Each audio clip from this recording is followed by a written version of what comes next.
Rádio Piauí.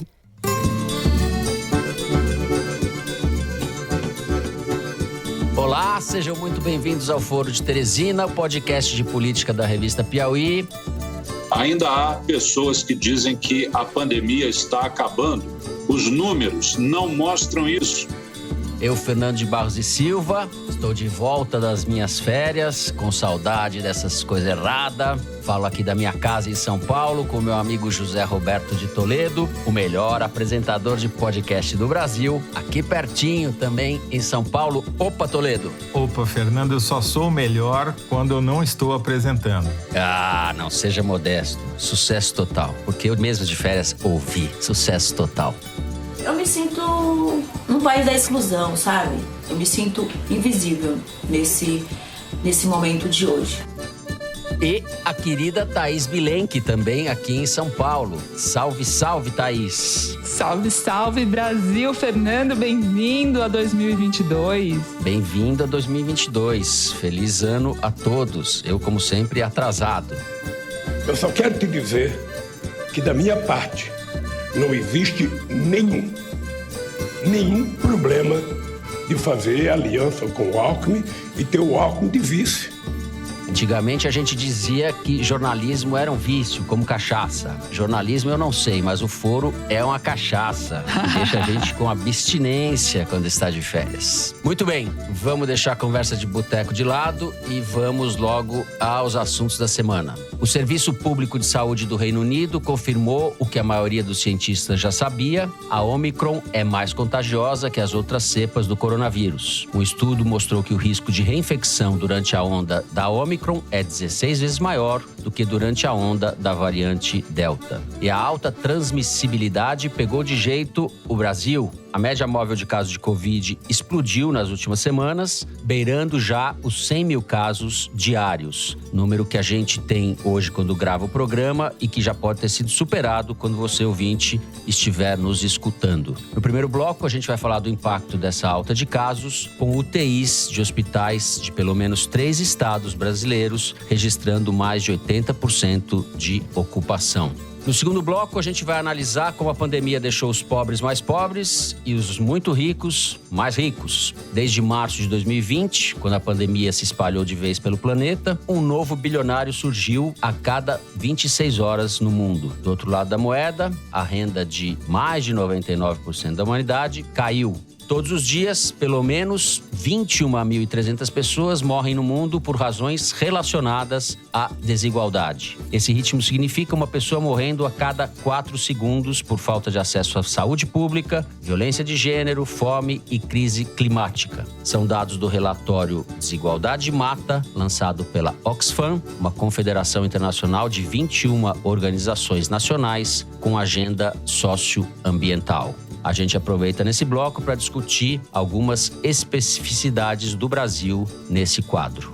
E no último bloco, não poderia deixar de ser, vamos falar um pouco das movimentações eleitorais. As dúvidas e divisões que cercam a campanha de Jair Bolsonaro, o boicote a João Dória dentro do seu partido, as críticas a Alckmin, vice de Lula dentro do PT e também das ameaças à democracia neste ano que se inicia. É isso, vem com a gente!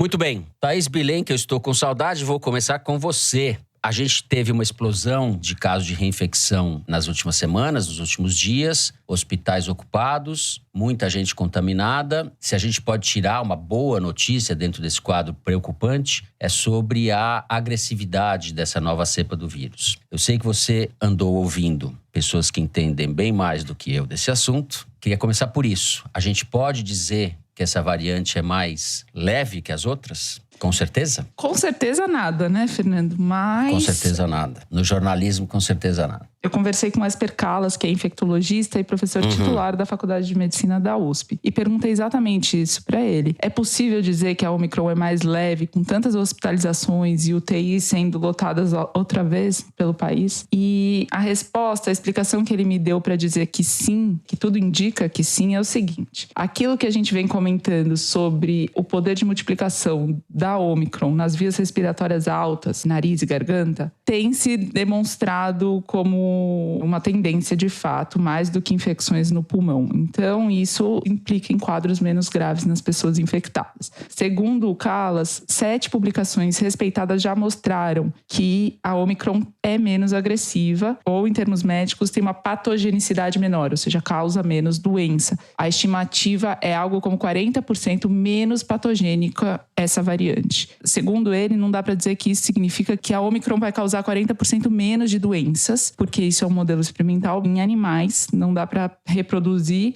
mas é um indicativo que ele vê, por exemplo, no consultório dele. Ele diz que agora ele está atendendo um volume recorde de pacientes desde o início da pandemia. Ele chegou a atender 38 pessoas com Covid em um só dia, sendo que ele estava em novembro com praticamente nenhum caso de Covid. Na onda da gama, em janeiro do ano passado, ele disse que trabalhou também muito, como está trabalhando agora, mas os pacientes graves eram mais numerosos. Muitos foram internados e diversos morreram. Agora, ele teve 2 pacientes precisando de internação hospitalar. Outra meia dúzia foi para prevenção, foi para o hospital. E nenhum morreu. Então, estou usando esse dado particular para, de alguma forma, endossar a hipótese dele de que sim, essa onda não parece tão grave quanto as anteriores, e a diferença é a vacina, especialmente não tanto pelos anticorpos, que tanto a vacina quanto a própria infecção de variantes anteriores causaram, e mais a defesa celular. Todas as vacinas aplicadas no Brasil educam as células a se proteger do vírus e induzem a imunidade celular. Alguma coisa no Brasil tem que educar, né? Então, tem a memória das células, especialmente das chamadas células T, de protegerem o corpo. E isso parece que está funcionando melhor para a Ômicron do que os próprios anticorpos, segundo o Esper Kallas. Mas então, por que as internações estão aumentando tanto, apesar disso? A hipótese do Esper Kallas é que essa contabilidade de internação não está clara. Não temos dados e informações de qual que é o perfil desse paciente, qual que é a idade, qual vacina ele tomou, quantas doses, há quanto tempo e, especialmente, quais comorbidades ele tem ou não tem. Porque o que ele diz que está observando é pessoas sendo internadas com Covid e, com investigação no hospital, descobre-se que estava com dengue, que tinha infecção no rim, enfim, que as pessoas internadas com casos mais graves, na verdade, estavam somando doenças, entre elas a Covid. De qualquer forma, o que ele relata é que essa transmissão de Ômicron está acontecendo no Brasil. Ele nunca viu nada igual com nenhum outro vírus. Ele cita 2 exemplos, já que os dados no Brasil têm subnotificação, para demonstrar o tamanho dessa transmissão. Uma colega que trabalha com infecção hospitalar em Salvador disse que só faz teste de antígeno em pacientes com doença respiratória e suspeita de Covid grave. Quer dizer, eles são muito criteriosos, só testam aqueles que precisam mesmo. E 75% das pessoas internadas deram positivo para Covid, que era um número absurdamente alto. E outro exemplo que ele cita é um amigo médico faz levantamento de testes randômicos em pessoas no litoral de São Paulo. A pessoa está andando no calçadão, ele para e testa, sem sintomas, sem nada, ele só vai testando, faz isso há muitos meses, e o máximo que ele tinha pego de positivo até essa onda da Ômicron era 0,6% das pessoas testadas estarem assintomáticas. E na semana passada ele fez isso e deu 35%. 35% das pessoas andando na rua, ou seja, explodiu. Bom, Toledo, que eu também estou com saudade de você. Do que a Thaís disse, não devemos deduzir que é legal pegar a Ômicron para ficar livre logo do problema, senão corremos o risco como a cantora tcheca, que se infectou de propósito, não é isso? Para ficar livre, ela era anti-vax, era porque morreu, certo? Certo. Bom, é um modo de evitar a vacinação e, né, você consegue o passaporte imunológico no seu atestado de óbito. É um jeito também, né, de chegar lá. Eu só queria fazer algumas ponderações sobre o que o Esper Kallas falou. De fato, a gente está vivendo uma coisa sem precedentes. Quarta-feira, o Instituto para Métricas de Saúde e Avaliação, em inglês é Institute for Health Metrics and Evaluation, dos Estados Unidos, divulgou um estudo, na verdade uma projeção, dizendo que lá para meados de março ou final de março, metade da população mundial já terá sido infectada pelo Ômicron, dada a sua capacidade jamais vista de contaminar seres humanos. Saíram 2 estudos recentes, até ainda não foram revisados pelos pares, mas foram objetos de reportagem em revistas científicas, contestando um pouco a ideia de que toda essa virulência, essa capacidade de disseminação do Ômicron seja por causa da sua concentração nas vias aéreas superiores, dizendo que, na verdade, o que pega mesmo é a sua capacidade de driblar os nossos sistemas de defesa contra a Covid. A consequência disso é que a gente talvez só esteja vivendo essa onda gigantesca com menos mortes e menos internações, talvez principalmente pelo fato de a população ter adquirido várias camadas protetoras que podem não ser protetoras contra a transmissão do vírus, ou seja, elas não evitam que você transmita para mim ou eu transmita para você, mas evitam que nós dois sejamos internados. É curioso esse exemplo que eu acabei de dar, porque nós estamos falando dos únicos 2 membros do Foro de Teresina que não pegaram o Ômicron, né? Mas tudo bem, a gente chega lá. Eu vim com a 3ª dose já. Tem essa característica, né, Fernando? Como nós somos mais velhos, nós tomamos 3 doses. Ao contrário do resto desse time que, na verdade, é a maioria, que é jovem. Thaís está na primeira ainda. Não, ela tá esperando a autorização do ministério, porque é infantil, Exato, né? eu tô aqui na torcida.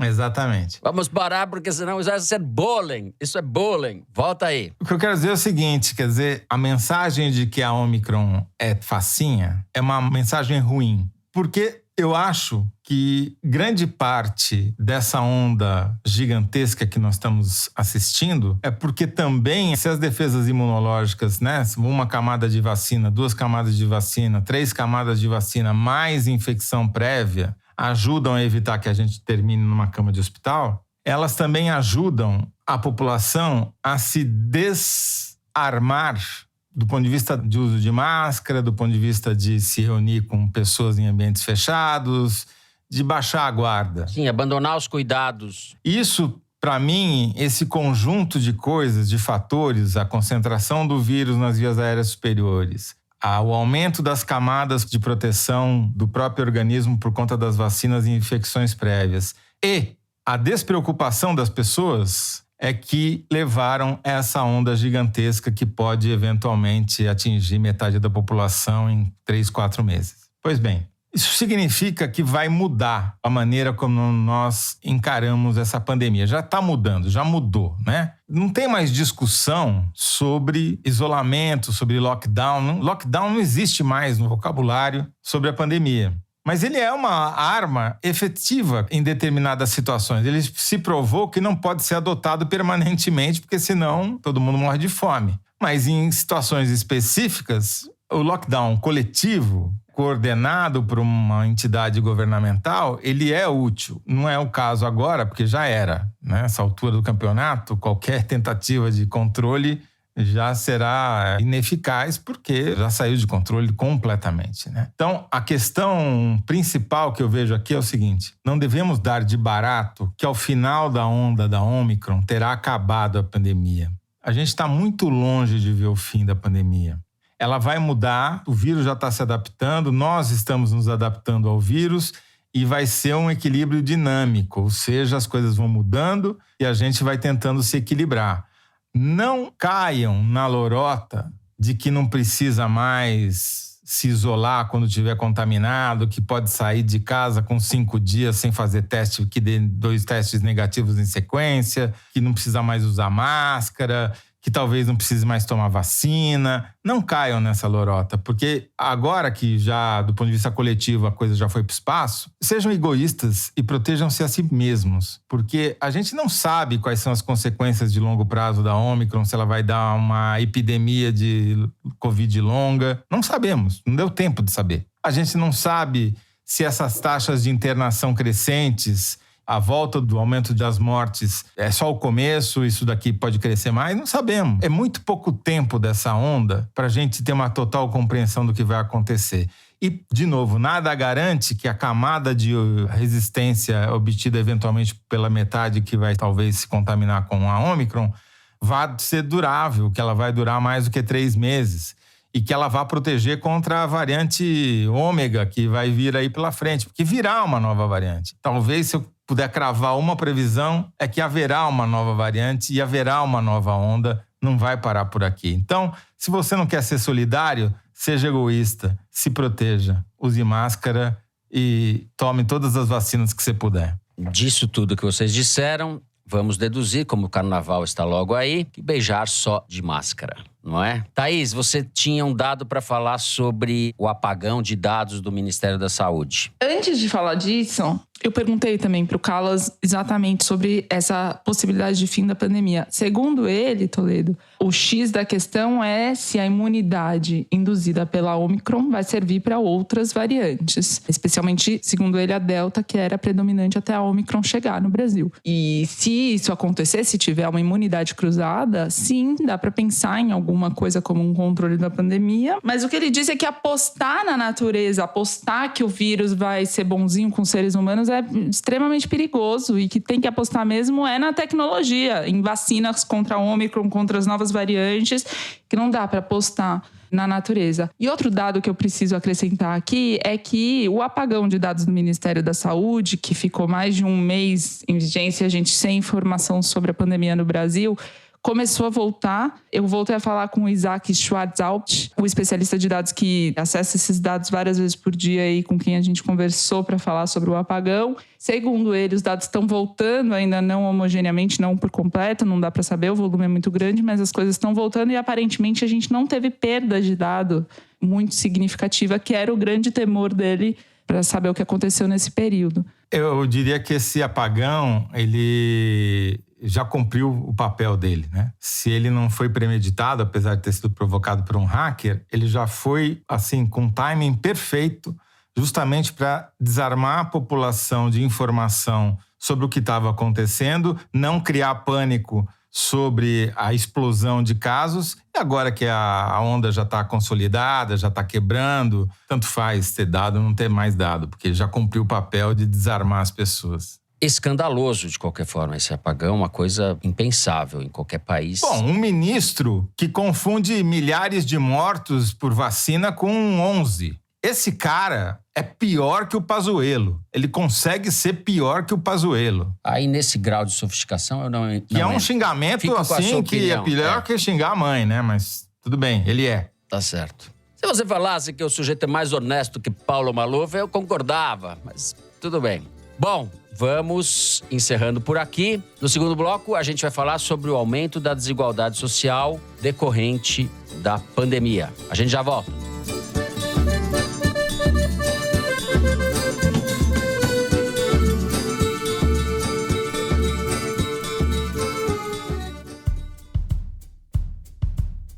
O iFood se importa com a segurança e o bem-estar dos entregadores. Por isso, oferece seguros para todos os que atuam em sua plataforma. Alexandre Martins, gerente de futuro do trabalho do iFood. A gente entende que o principal diferencial do iFood hoje, olhando o parceiro, é que a gente tem iniciativas que pensam nele fora, obviamente, do objetivo de negócio conjunto, que é realizar as entregas. O iFood é a única empresa a apoiar gratuitamente o entregador em caso de lesão temporária. Se tiver algum problema na rota, ele tiver alguma lesão, baseado no histórico de corridas dele, a gente consegue complementar a renda dele pelo período que ele vai ficar inativo. A gente também tem um seguro para acidentes pessoais, que a gente cobre o entregador em rota e também no retorno para casa, uma coisa inédita no Brasil. Além dos seguros, o iFood também fechou acordo com a Avos, que oferece serviços médicos e odontológicos por um valor acessível e descontos em exames e medicamentos para os parceiros entregadores. O iFood ainda oferece outros benefícios e descontos do programa Delivery de Vantagens, ajudando os entregadores a economizar no dia a dia. Todos os nossos projetos que visam zelar pelo entregador são parte do nosso compromisso como parceiros. Que parceria é zelar? O iFood leva a transparência a sério. Por isso, abrimos as portas da nossa cozinha para você saber mais sobre o nosso relacionamento com a sociedade, com os clientes, entregadores e restaurantes.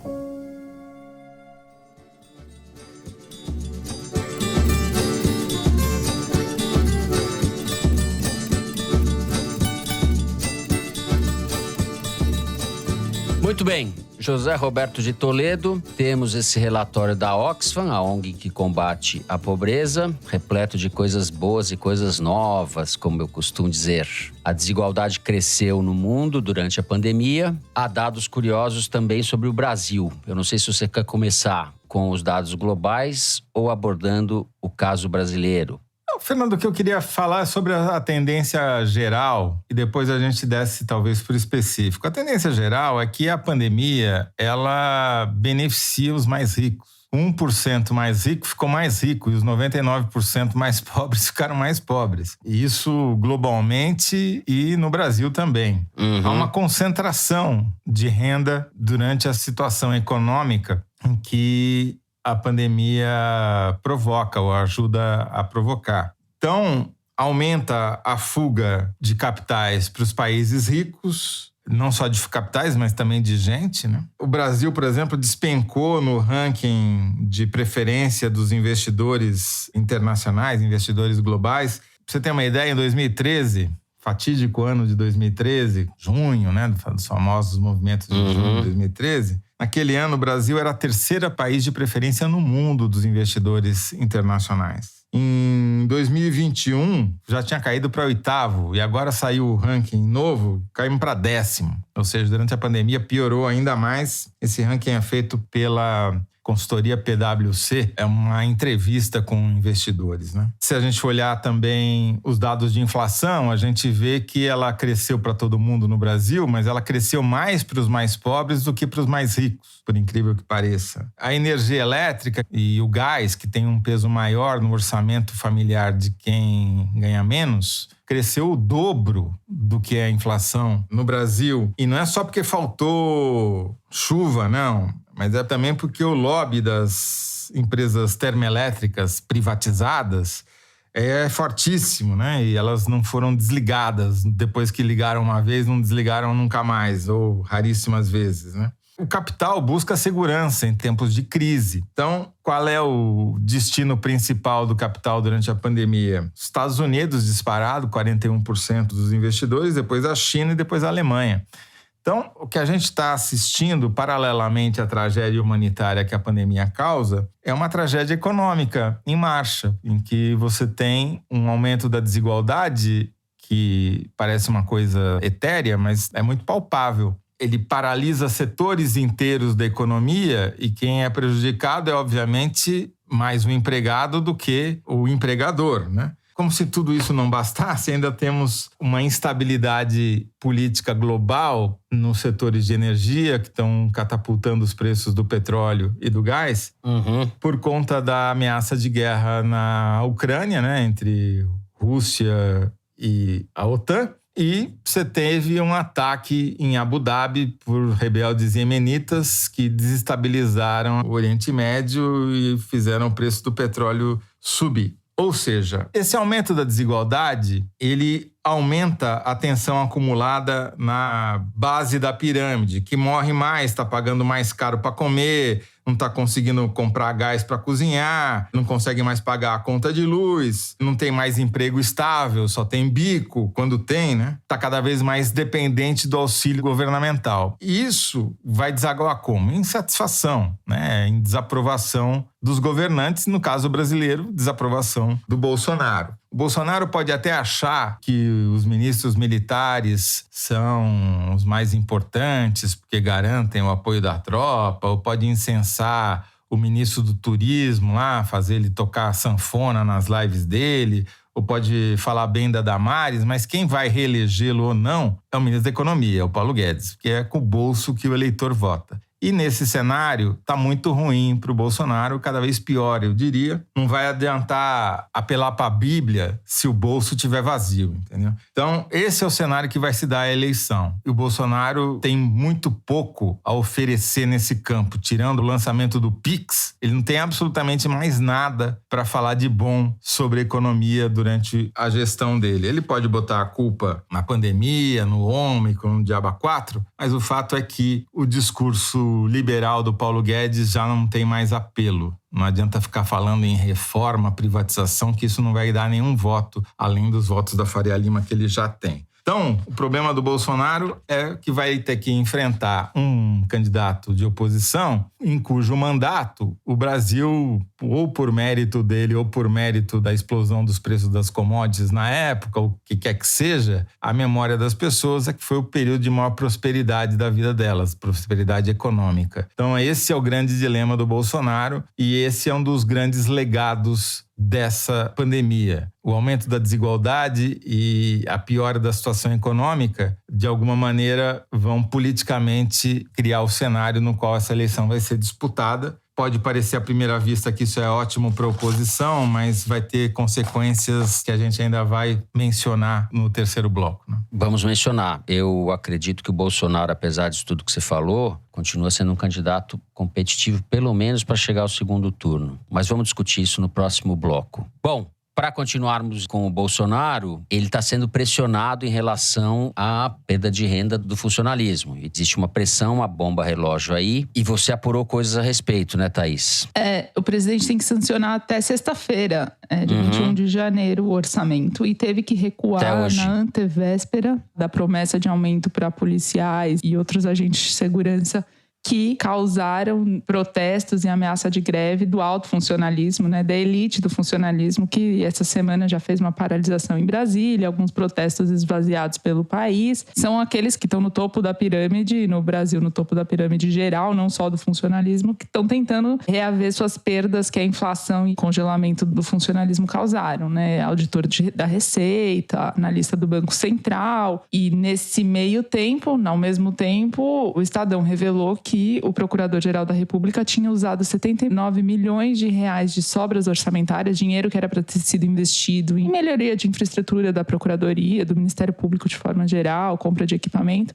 Por uma questão de prazo, esse dinheiro não foi usado e ele investiu em bônus salariais para procuradores que, entre eles, um recebeu quase 450 mil reais em dezembro. O José Robalinho Cavalcante, que foi presidente da Associação Nacional dos Procuradores da República e fez oposição ao próprio Aras, quando ele tentou, nas suas duas eleições, para comandar o Ministério Como é que é Público. O segundo nome dele? Robalinho. Coisa mais linda. É de roubá-lo. Vem de roubá-lo. Não preciso falar peixe. nada. Vem do peixe. Que nem o deputado Afanásio Jazade e o outro era o Jacinto Lamas, que era o cara do Mensalão, que é do PL, né? Que era o tesoureiro do PL, Jacinto Lamas, Afanásio Jazade, José Robalinho. Vamos lá. O Brasil é divertido. O seguinte, o Bolsonaro, a cada 1% de aumento que ele dá para funcionário público geral, ele compromete 3 a 4 bilhões de reais do orçamento. O orçamento já está com mais gastos do que receitas. E o Ministério da Economia, o Paulo Guedes já está pressionando para vetar 9 bilhões. Ele claramente promete mais do que ele pode dar e ele teve que recuar agora. E os agentes de segurança que tinham motivado a insatisfação dos outros funcionários públicos vão ficar eles insatisfeitos se o presidente desistir mesmo do aumento para essas categorias específicas que fazem parte da base eleitoral do Bolsonaro, a qual ele queria justamente agradar no ano eleitoral com um aumento. Ainda comentando a perversidade da inflação e dessas desigualdades que a pandemia acentuou, um dos aspectos que fez com que a Procuradoria-Geral da República tivesse essa sobra orçamentária, esse dinheiro a mais para dar em bônus para os seus procuradores no final do ano, foi justamente a inflação, né? A inflação aumenta o orçamento geral e entre eles o do próprio Ministério Público, e aí quem se beneficia é quem já recebe muito mais. Então a gente vê esse mecanismo se replicando em várias frentes diferentes. Enquanto isso, enquanto esse elite do funcionalismo recebe seus 30 mil reais por mês, mais ou menos, um auxiliar de enfermagem de hospital municipal que está na linha de frente da pandemia desde o começo recebe 1.500, um enfermeiro recebe 3 mil reais servindo ao Estado. Então, as distorções são essas e se reproduzem no funcionalismo público. É porque o governo Bolsonaro, ele é o governo dos lobbies, ele é o governo de quem já tem poder. Quem tem poder conquista mais poder. Essa elite do funcionalismo público, ela tem um poder político gigantesco, né? Os policiais federais, os procuradores mandam da no República, orçamento, os auditores da Receita Federal, Os técnicos do Banco Central são funcionários excelentes, de carreira, têm todos os méritos. Porém, eles concentram a renda, eles não distribuem a renda, tá certo? E o governo Bolsonaro é um governo de lobbies, de lobistas. É muito difícil um governo de lobistas se reeleger, porque ele não tem apelo para a maioria da população, ele tem um apelo para setores que já são empoderados e que já ganham mais. Essa é a lógica que ele está reproduzindo. Então, ao tentar dar o aumento, aparentemente sem sucesso para os policiais, né? Tá tentando reproduzir, nem essa lógica ele tá conseguindo, né? O cobertor dele é curto. Porque sempre acontece isso. A soma das partes é muito maior que o todo, especialmente quando algumas partes têm mais poder que outras. Eu deixei de mencionar no começo, acho que vale a pena voltar a isso, Fernando, quando você mencionou o relatório da Oxfam, que uma das coisas que eles compilaram é a lista dos bilionários, e chama muita atenção que na lista dos bilionários brasileiros, um dos mais bem colocados é o Jorge Moll Filho, dono da Redditor, médico cardiologista. Começou aí com uma clínica de diagnósticos, depois foi abrir um hospital na Barra da Tijuca, no Rio de Janeiro, o Barra D'Or. Hoje já tem mais de 30 hospitais, abriu capital e por conta disso o patrimônio dele foi para mais de 20 bilhões e ele ficou ali no topo. Mas não deixa de ser irônico que isso tenha acontecido num ano de pandemia, né? E que o hospital dele em São Paulo, que é onde ele aposta como símbolo da sua rede, seja o hospital de preferência do presidente da República. É isso. Vamos encerrar o segundo bloco? Então a gente vai ficando por aqui no segundo bloco. Agora temos o número da semana, que é a estatística retirada da seção Igualdades do site da Piauí. O nosso diretor Marcos Amoroso, diretor interino. É isso, Marcos Amoroso? Cadê você? Cadê você, meu filho? Como diz o Scooby-Doo. Marcos Amoroso, cadê você, meu filho? Fala, Fernando. Opa! O número da semana é 4,2 milhões. Esse é o número de brasileiros vivendo atualmente no exterior. Para a gente ter uma ideia, essa é uma quantidade maior do que toda a população do Uruguai, que tem 3,5 milhões de habitantes. A imigração, Fernando, cresceu de forma constante nos últimos anos no Brasil. Entre 2015 e 2020, o número de brasileiros vivendo no exterior aumentou 55%. Esse fluxo de imigrantes foi contido em 2020 temporariamente pela pandemia, mas em 2021, ao que tudo indica, a rota de saída do país voltou a ficar movimentada, já que a emissão de documentos para obter visto ou dupla cidadania mais que dobrou em comparação com o ano anterior. O destino mais comum de quem decide morar fora são os Estados Unidos. A terra do Tio Sam abriga mais de 1.800.000 brasileiros, segundo uma estimativa do Itamaraty. O Igualdades dessa semana, feito pela Amanda Gorziza e pela Renata Buono, destrincha os dados do êxodo brasileiro. É engraçado, né? Se a gente tem uma Curitiba nos Estados Unidos e o número de brasileiros em Portugal dobrou entre 2016 e 2020. Coitado dos nossos patrícios. É impressionante, de qualquer forma, o Uruguai fora do Brasil, e a gente sabe, dentre esses brasileiros, cientistas, etc., como já foi muitas vezes reportado por vários veículos. O que está acontecendo também agora em países da Europa, e acredito eu nos Estados Unidos, mas eu sei de casos de Portugal, é a volta de alguns brasileiros que não estão conseguindo se sustentar em euro. Eles ganham em real e vivem lá há algum tempo, mas não estão conseguindo pagar o aluguel, fazer as coisas básicas, porque com a depreciação do câmbio, a vida deles ficou inviável. Então tem isso também. Acho que não sei se é uma tendência numericamente significativa, mas esse movimento existe. Eu estava falando com uma pessoa que mora lá e que falou que tinha 3 pessoas que moravam em Portugal perto dele, que ele conheceu, brasileiros que moravam lá há algum tempo, que estão voltando porque não conseguem viver em real na Europa. Enfim, de qualquer forma, é estarrecedor esse dado do êxodo brasileiro.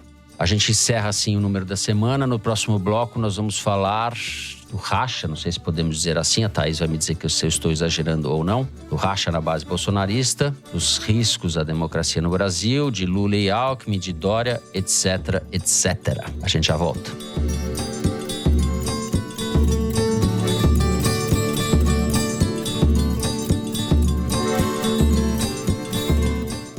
Assine a Piauí exclusivamente digital. Ganhe acesso a conteúdos da revista e do site, além de descontos em eventos da Piauí e descontos em ingressos dos nossos parceiros. Você que está acompanhando o Foro de Teresina, assinante digital tem acesso exclusivo a edições especiais do podcast de política da revista Piauí. Assine a Piauí Digital. É conteúdo que não acaba mais.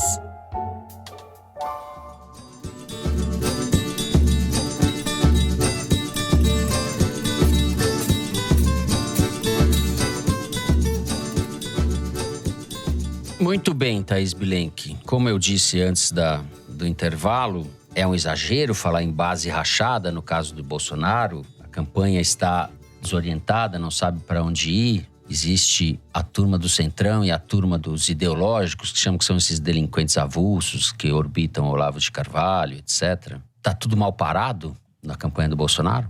Eu diria o seguinte, em 2018 já tinha uma enorme desorganização na base dele, que estava se formando com a eleição, mas tinha o entusiasmo e a perspectiva de poder que ele mesmo significava e que de alguma forma unificava todos os seus seguidores. Essa base de 2018 é inteira rachada e a gente tem exemplos disso em diversos estados.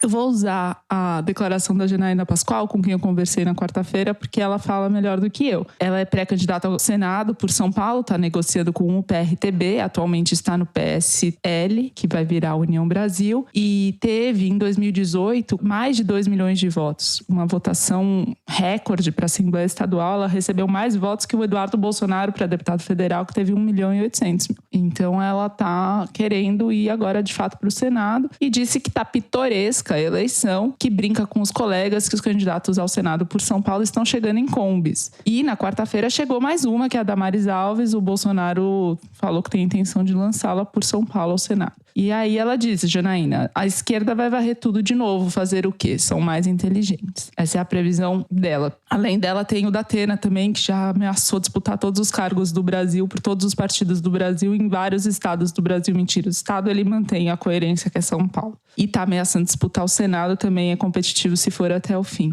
Para o governo do estado de São Paulo, o Weintraub está tentando prejudicar o Bolsonaro porque não recebeu o apoio dele, e segundo o jornal Valor Econômico também, porque não recebeu a recondução para o cargo que ele tinha no Banco Mundial com salário em dólar. E o Olavo de Carvalho, que está por trás do Weintraub, ex-ministro da Educação, também na artilharia contra o Bolsonaro para conseguir o que quer. Eu conversei com algumas pessoas desse entorno, dessas pessoas bolsonaristas e ex-bolsonaristas, que avaliam que o Weintraub não tem voto, e as pesquisas também demonstram isso, mas ele tem esse poder de likes, né? Que ele é popular na rede social e joga com isso. O Eduardo Bolsonaro, de quem falei agora há pouco, queria montar a própria bancada dele no PRTB. Ele estava negociando, a filiação à Cruzoé fez essa matéria no PRTB e lançaria deputados, porque com a votação que ele teve em 2018, ele elegeu quase 5 deputados federais. A expectativa é que ele não repita esse fenômeno, mas que ele tenha um bom desempenho e consiga eleger 2 ou 3 deputados federais junto com ele, além dos outros que têm seus votos próprios, como a própria Carla Zambelli e tal. Mas quem acompanha isso de perto não acredita que o pai dele vai deixar, porque o acordo do Bolsonaro com o PL do Valdemar da Costa Neto e com o PP do Ciro Nogueira inclui os filhos, inclui o Eduardo Bolsonaro no caso, que é um bom puxador de votos, e tem uma negociação para ele se filiar ao PP do Ciro Nogueira. Isso nos leva a Brasília, porque é o Ciro Nogueira e o Valdemar da Costa Neto que estão capitaneando esse comitê de campanha instalado no Palácio do Planalto para o Bolsonaro, e eu conversei com um deputado do PL próximo ao Valdemar, que diz que a preocupação do Valdemar, obviamente, é a bancada de deputados federais que ele vai eleger. O objetivo é fazer 60 deputados e melhor ainda se o Lula ganhar do Bolsonaro. Ele não vai dever mais nada ao Bolsonaro em 2022. No dia seguinte vira governo de novo, com uma bancada muito maior, com repasses do fundão bem maior também. Disso tudo que você está falando, fica claro que essa gente vai se matar, porque não tem lugar para todo mundo. O tamanho da Kombi, como você disse, em 2018 era maior. Agora você tem uma minivan aí. Essa gente está se matando. E eu acho engraçado a Janaína chamar alguém de pitoresco.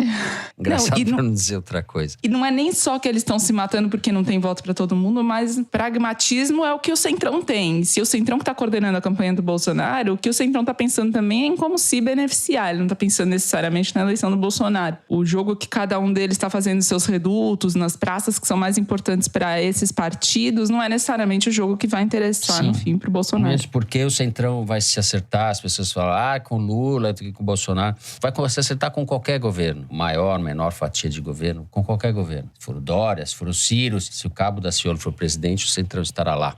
Zé. Eu queria retomar o que a gente estava discutindo no segundo bloco, sobre o cenário da eleição, que é um cenário econômico a favor da oposição e contra o governo, porque as pessoas querem mudança, e isso é provocado pelo bolso, pela economia, para mostrar uma coisa que a Arquimedes detectou aqui essa semana nas redes sociais, que eu acho muito significativo. Os bolsonaristas deixaram de bater no Moro, com quem eles estavam dividindo os ataques entre o Moro e o Lula. Como a candidatura do Moro acabou, praticamente, quem decretou a morte foi a Thaís Bilenque, 2 programas atrás. Ela é culpada, os lavajatistas podem Não tenho nada a ver com isso, definitivamente. Não, é você sim, não vem não. E como não precisa mais bater no Moro, eles voltaram 100% das suas baterias contra o Lula. E nas redes houve até uma mudança das menções ao Lula. Ficaram divididas da seguinte maneira: 40% da esquerda petista, 37% da direita bolsonarista, 10% de liberais, lavajatistas, moristas e o que seja, 3% de ciristas e 10% de bunda lelê aí perdido pela rede, né? Ou seja, já tem um equilíbrio maior nas menções contra e a favor do Lula nas redes, embora as menções ao Lula estejam crescendo e as menções ao Bolsonaro estejam caindo. Isso me leva a 2 previsões aqui. Uma, o Bolsonaro vai voltar a radicalizar o discurso, porque é o único jeito que ele tem de conseguir estancar essa queda dele como assunto nas redes. Isso é uma coisa que a gente sabe que os preocupa. E 2, um cenário de antecipação do segundo turno no primeiro, que é o que está pintando, que é o que está se caracterizando. Uma vez que a candidatura do Moro não emplaca, já começa a discutir se ele vai mudar de partido, rebelião na bancada do Podemos contra ele, etc., sobram 2 candidatos. Sobrando 2 candidatos, você vai ter uma polarização, uma eleição muito mais acirrada e disputada. Vai ser Lula versus Bolsonaro, Esperança versus o medo, que é exatamente o discurso de 89, o discurso de 2002, o discurso de 98, o discurso de 2018. A gente tem uma reprodução de eleições passadas nessa eleição. E se o Bolsonaro está fazendo isso também, porque as pesquisas estão mostrando que o Lula está abrindo uma vantagem que, se o Bolsonaro deixar, ele não tira mais. Então ele tem que bater no PT, tem que bater no discurso do medo, no discurso de que é a volta do socialismo, do comunismo, porque não dá mais para o Bolsonaro fazer uma campanha baseada exclusivamente na lógica mime, militares e mercado. Esses caras não vão elegê-lo. Ele vai precisar que o medo do Lula, o medo do PT, o eleja. Então essa vai ser a campanha daqui para frente. E a consequência disso, um pouquinho mais adiante, eu acho, é que o risco para a democracia vai aumentar. Porque eu não acredito que o Bolsonaro vai aceitar uma derrota para o Lula. E Perfeito. Não só ele, vários outros setores da sociedade. Então, aquilo que a gente chama de recessão democrática pode se juntar à recessão econômica, e é bom a gente estar alerta. Esse é o meu ponto. A eleição vai ser muito pautada pela crise econômica, não tenho dúvida a respeito disso, como as pessoas sofrem o impacto dessa situação. Mas, historicamente, essa eleição é uma eleição sobre o futuro da democracia no Brasil. Esse é o ponto. Essa é, na minha opinião, a leitura que vai ficar quando a gente tenta olhar com um pouco mais de distanciamento, se é que isso é possível, é a democracia que está em jogo. Porque a gente sabe, já foi dito muitas vezes aqui entre nós, e há uma ampla bibliografia sobre isso, sobre as características desses regimes de tendência autoritária, sobre a importância do segundo mandato na consolidação de um programa de governo de destruição da democracia, basicamente, que é o que o Bolsonaro almeja desde o início. Então, esse é o ponto. E daí, eu penso que o comportamento das forças políticas ainda não está sintonizado ou não está levando suficientemente a sério o que está em jogo nessa eleição. Porque quando você vê setores do PT, a exemplo do que disse o deputado Rui Falcão para a Folha de São Paulo, para o René Bragon da Folha de São Paulo, se colocando contra a aliança com o Alckmin, não precisamos de muleta, o Lula não precisa de muleta, o Alckmin é o oposto do que a gente sempre pregou, etc. Tudo bem, Rui Falcão representa uma parte do partido, está falando para um público interno e talvez ele até esteja combinado com o Lula para falar isso. Mas isso vocaliza o que um setor da esquerda, de fato, pensa e prega e milita a favor. E essa gente está completamente fora da realidade, na minha opinião. Porque o Brasil não é mais o Brasil do PSDB e do PT. O Brasil é o Brasil que destampou a porta do inferno em 2018. E para recolocar as coisas em termos civilizados vai demorar muito. E vai custar muito, e vai precisar de muita conversa. Não parece que está claro para nenhuma força política o que está em jogo, de fato. Nem para o Ciro, nem para o Lula. Não, eu acho que para o Lula está claríssimo. Ele não teria buscado o Alckmin de vice se ele não soubesse que ele precisa ampliar. Ou para o PT, vamos corrigir. Porque eu não considero, de fato, eu tenho dificuldade de considerar pessoas como João Dória e o Eduardo Leite como democratas. Eu acho que eles são bastante ambíguos em relação à democracia. Nas declarações dele, principalmente no comportamento deles, a gente pode ver isso. Seria assunto para outro programa. Mas não considero eles como pessoas com convicções democráticas sólidas. Não tem. Aí eu concordo com você. Eu acho que o problema... Primeiro, vamos pegar aqui uma premissa que não é minha, é do Przeworski, o Adam Przeworski, lá o polonês da Universidade de Nova York, cientista político. Como ele escreve, um artigo de 2020, o sonho de todo governante é se perpetuar no poder sem exceção. Beleza, estamos de acordo nisso. A diferença é que alguns tentam isso ganhando apoio popular e apoio institucional, né, dos partidos, etc. E outros que estão em moda nos últimos anos tentam fazer isso minando as instituições e destruindo a oposição. Hungria, Polônia, Turquia, Trump e Bolsonaro. Então vai ser essa a opção que vai ter que ser feita. Você prefere... Os dois querem se perpetuar no poder, beleza. Só que um faz isso tentando ganhar apoio popular, ganhando eleição. Aliás, o partido dele foi deposto porque não usou as instituições em seu favor. E com isso perdeu o apoio da sua base parlamentar, que queria que ele tivesse feito isso para evitar as investigações da Lava Jato, né? Ao contrário de outro que instrumentalizou o Ministério Público, acabou com a Lava Jato, instrumentalizou a Polícia Federal e, se deixar, vai acabar com a oposição. Essa opção. No fim é isso. Não se trata de gostar das pessoas ou de gostar das siglas, é de gostar das opções que cada um tem com relação à democracia. Thaís, põe a ordem nessa bagunça e arremata, por favor. Pra gente Não, acabar. ordem nenhuma. Eu conversei com o Valdir Ferraz, que é o primeiro assessor de imprensa do Bolsonaro lá nos anos 80, acompanhou ele, agora tá no Rio, não foi pro governo, enfim, e que quer ser candidato a deputado federal, disputando o mesmo voto do Fabrício Queiroz, disputando o mesmo voto do Max Guilherme, que é assessor especial do presidente hoje em dia, foi sargento do BOPE no Rio de Janeiro. E estão em disputa, um contra o outro. O Queiroz ressentido, porque foi ele que apresentou o Max Guilherme pro Bolsonaro e tal. Então, estão em disputa, estão dividindo a base, e o que o Valdir Ferraz fala é que só tem um jeito do Bolsonaro perder, que é sofrer um atentado, que as pesquisas estão totalmente incorretas. O Max Guilherme diz a mesma coisa, outros assessores do Bolsonaro, que a pesquisa que vale é a população na rua e que o Lula não vai pra rua, enfim. Apostando na violência como uma das hipóteses mais prováveis para a eleição. O que os bolsonaristas estão fazendo é ir pro tudo ou nada mesmo. O Bolsonaro fala isso, né? Com transparência, assim. A eleição vai pro tudo ou nada. O que isso vai significar, a gente vai acompanhando. Não será fácil. E Bolsonaro não é normal, né? Não é um presidente qualquer da democracia brasileira que vai ser substituído e acabou. A gente está diante de uma coisa totalmente nova e muito ruim. Bom, muito ruim também é o controle do tempo por este apresentador. Vamos encerrar o terceiro bloco, não é isso, Amoroso? Nosso diretor. Terminamos então o terceiro bloco, vamos para o Kinder Ovo. Já tava com saudade do Kinder Ovo. Depois dessas férias eu tô até mais animado. Fernando, aconteceu um fato inédito na sua ausência. Você ganhou não participando, porque no último Kinder Ovo, nos 3 erramos. Conseguimos essa proeza. E era o Garotinho. Uma vergonha, assim, inominável. Garotinho, eu não sei imitar o Garotinho. O Garotinho não é muito imitável. É imitável, sim, mas não sei imitar o Garotinho. Solta aí, Amoroso. Fácil pra mim, hein? Quero um fácil pra mim. Eu entrevistei o Bolsonaro 2 vezes.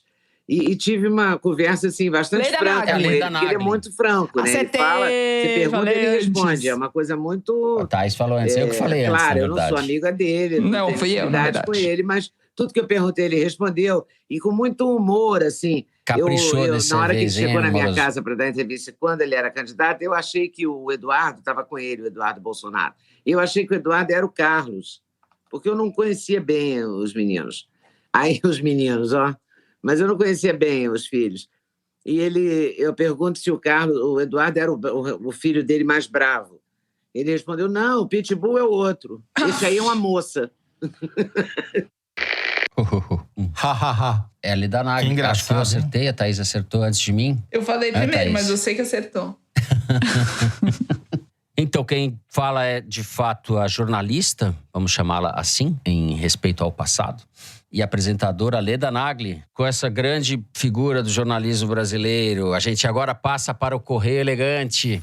Toledo, prepare-se. Eu vou começar com uma cartinha da Luísa Maria de Oliveira. Queridos Thaís, Fernando e Toledo, escrevo para vocês de Melbourne, na Austrália. Palco do recente drama com um certo jogador de tênis que não gosta de vacinas. Em abril deste ano, eu completo 4 anos sem ver meus pais e minha família, que vive todinha aí e felizmente sobreviveu intacta ao vírus e ao genocídio patrocinado por este governo. Para diminuir a distância e amenizar a saudade, fazemos ligações semanais para contar causos, como bons mineiros, e nos revoltarmos com os descalabros da política nacional. Como ouvinte assídua do foro, convenci minha mãe a ouvir e também sempre perguntamos uma à outra. Já ouviu o foro dessa semana? Meu pai é que ainda precisa de um empurrãozinho. Quem sabe um convite especial de vocês não muda isso. A notícia boa é que agora já vacinada, em maio eu vou finalmente conseguir visitá-los de novo. E claro, ouvir vocês às sextas-feiras juntos com eles, enquanto tomo café com pão de queijo. Mal posso esperar. Gostaria de fazer um pedido especial. Segunda-feira, dia 24... Lígia, minha mãe, completa 65 anos e eu sei que ela ia amar receber um parabéns de vocês lá na pacata São Vicente de Minas, periferia da Grande Matão. O Grande Matão ultrapassa as divisas, né, Zé? Meu pai também faz aniversário em breve, em fevereiro, e no ano passado deu uma assinatura da Piauí de presente para eles. Aproveito essa oportunidade para avisá-los, pai e mãe, o presente deste ano é outra assinatura da Piauí. Um abraço carinhoso para todos e um especial para o Toledo, meu crush. Toledo. É o nosso crush de todo mundo. Essa carta é um exemplo, é uma síntese do Foro de Teresina, né? Uma ouvinte em Melbourne e a mãe ouvinte em São Vicente de Minas. É isso. São Vicente de Minas. A mãe Lígia. Aliás, Lígia, parabéns. Lígia, sua sogra, Toledo. Brincadeira. Você dá um beijo pra sua sogra aí. Tá certo. Pão de queijo, muito pão de queijo. Bom, eu vou ler 2 recados. O primeiro é um tweet da @desalto. Resolvi dar uma pausa nos podcasts de True Crime e fui ouvir o Foro de Teresina para saber como andava o Brasil. Fiquei tão deprimida que desisti e fui ouvir meus podcasts de serial killers, que me deixam menos para baixo, viu? Ô, Thaís Bilenque, olha o que você fez com a moça. Ela te comparou um serial killer e achou que eles estão mais animados que você, viu? Pois é, um serial killer. Matando as esperanças, Thaís Bilenque. Matando as esperanças. Muito bem. O outro recado vem do YouTube e é do Marcelo Coimbra, Marcelo com 2 L's. Tem uma boa solução para resolver a insatisfação dos generais da reserva. Um bom bingo, um jogo de damas na praça e um suco de maracujá. É um perigo gente tão idosa e frágil ficar com esses devaneios de ir às ruas e dar um golpe. Vai que bate uma friagem. Muito bem, Marcelo. Concordo totalmente. Voltem ao pijama de flanela, de preferência. Pijama de flanela. Não vejo a hora do inverno. Bom, vou ler eu agora. Olá, queridos do Foro de Teresina. Me chamo Carol e no Correio Elegante de hoje gostaria que enviassem um beijo para minha esposa, Kessia Jordana, a maior fã desse podcast. Toda sexta-feira é quase como um ritual sagrado em que ela religiosamente ouve o Foro. Nesse domingo, 23 de janeiro, ela completa mais um ano de vida e eu gostaria de dizer que sou completamente feliz por tê-la ao meu lado. Obrigada por ser essa mulher incrível, inteligente e cheia de si. Que eu a faça feliz por muitos anos e que a gente corra atrás de todos os nossos sonhos juntas e essa reciprocidade incrível nunca tenha fim. Te amo do fundo do meu coração, minha deusa. Obrigada, pessoal do Foro, por levarem a ela esse recado. Tenho certeza que será o melhor presente que ela poderia ganhar. Vocês são incríveis, 2022 cheios de muita luz e saúde para vocês. Forte abraço. Kessia, depois dessa declaração de amor derretida da Carol, seu ano tá ótimo. Feliz aniversário, aproveite. Feliz aniversário. Eu estava com saudade dessas cartinhas amorosas. Precisaremos de muita luz e menos calor nesse ano. Eu vou fazer aqui um momento Faustão, distribuir beijos. Eu quero mandar um beijo para 2 casais com quem eu estive no fim do ano, nas minhas férias. O primeiro deles é a editora Cissa Pinheiro e a arquiteta Ana Ferrari, adoráveis ouvintes do Foro, que adoram me ver imitando o Maluf. Tive que imitar o Maluf muito no meu Réveillon. Beijo para elas. E João Camareiro, grande violonista, e a chefe Bel Coelho. Beijo para vocês. E com isso, a gente vai terminando aqui. Não, terminando nada, que você vai ter que revelar agora pros ouvintes em qual paraíso fiscal você se escondeu no final do ano, entendeu? Porque é uma curiosidade geral, é uma grita. Tinha o guarda-chuvinha de enfeite. Exatamente. A gente especulou sobre isso. Você trouxe? Também. É pra falar de verdade? Não, pode ser genérico, não precisa dar um endereço, CEP e tal, mas você precisa revelar. Eu fui pra Alagoas. Foi conspirar com Arthur Lira. Conspirar com Arthur Lira. Eu fui para Alagoas com alguns amigos, uma casa. Renner Calheiros, 2 horas de Maceió. Não vou falar onde. Não. Alguns amigos, essas pessoas que eu falei, longe dos políticos, numa praia com pouca gente. Levamos teste, para todo mundo se testou. Antes, quando chegou lá, se testou de novo. No Réveillon se testou de novo, para poder dar beijo no rosto. Só no rosto? Isso. Só no rosto. Só no rosto. E teve drink de guarda-chuvinha? Teve muito drink. Teve tanto drink que eles esqueceram do guarda-chuva. Do guarda-chuvinha, exato. A Bel tava lá, levou... Enfim, tinha vinho, tinha confusão. Tava muito bom. Mas eu estava morrendo de saudade, devo dizer. Estava morrendo de saudade. E assim, depois dessas revelações indevidas, nós vamos terminando o programa de hoje. Se você gostou, não deixe de seguir a gente no Spotify, no Apple Podcast ou na Amazon Music, favoritar no Deezer e se inscrever no Google Podcast, no Castbox e no YouTube. Assim você fica sabendo das novidades, dos episódios especiais e das edições extras. O Foro de Teresina é uma produção da Rádio Novelo para a revista Piauí, com a coordenação geral da Paula Scarpim. A direção hoje é do Marcos Amoroso, a produção é da Liane Ceará. O apoio de produção é da Cláudia Holanda, a edição é da Evelyn Argenta e do Thiago Picado. A finalização e a mixagem são do João Jabassi, que também é uma intérprete da nossa melodia tema, composta por Vânia Salles e Beto Boreno. A nossa coordenação digital é feita pela Juliana Jäger. A checagem é do João Felipe Carvalho. A ilustração, do Fernando Carvalho. Foro de Teresina foi gravado em nossas casas em São Paulo. E eu me despeço assim dos meus amigos. Será um longo ano, José Roberto de Toledo. Tchau. Por essa semana, você está livre de mim. Fernando, eu fiquei mais feliz até do que suas fãs com a sua volta. E espero que você não nos deixe mais. Idem para Thaís Bilenque. Tchau para você. Jamais. Tchau, Thaís. Tchau, até semana Fernando. Que vem. Também, deixa seus drinks e vem pra cachaça do jornalismo. Ixi, caixa, nem me fala. Bebemos um bocado. Bom, gente, muito obrigado. É isso. Se cuidem, sigam as recomendações do Dr. Toledo. Até a semana que vem.